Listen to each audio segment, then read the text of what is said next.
Okay, hi, my name's Kerry Parent. Hope everyone's doing well today. I want to talk a little bit about Generation 4 all-flash arrays. You may remember about a year and a half ago, Wikibon did a study on all-flash arrays. They kind of walked you through all the different generations of flash arrays and how they came to be.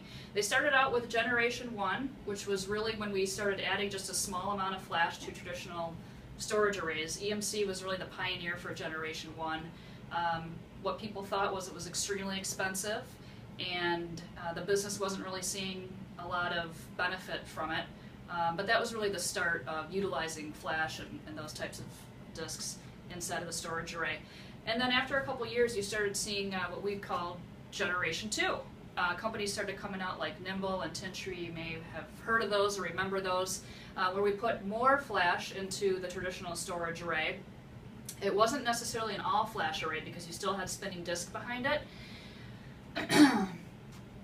but it was sort of like a hybrid array at that point. But the prices were coming down, so the all-flash array was sort of developing at that time. And then we went into Generation 3, which is really when the total all-flash array appeared. So the typical players like HP and NetApp, they all had their own version of the all-flash array.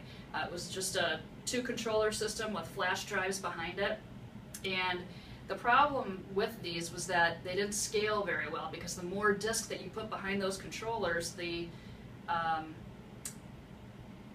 just didn't work as well. It wasn't quite as fast. The other part was if some of these people did allow you to put some data services behind the disk, the problem was once you turned those data services on, you were compromising the speed of the all-flash array. So people like to dub this the generation of compromise because it was kind of one or the other. You couldn't have it both ways.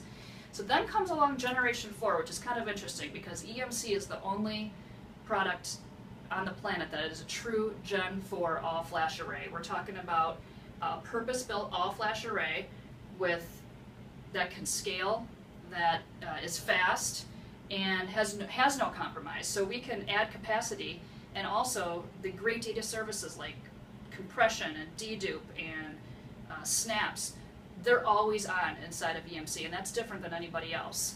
So no compromise, always on data services, super fast, scalable, the only one on the planet. So if we go back to the Wikibon study and going through the generations of all flash, really Gen 4 is the only one that Wikibon feels is the truly scalable, enterprise-ready, data center class, all-flash storage array. That's XtrermIO.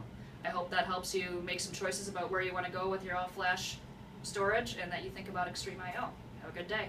Play ball!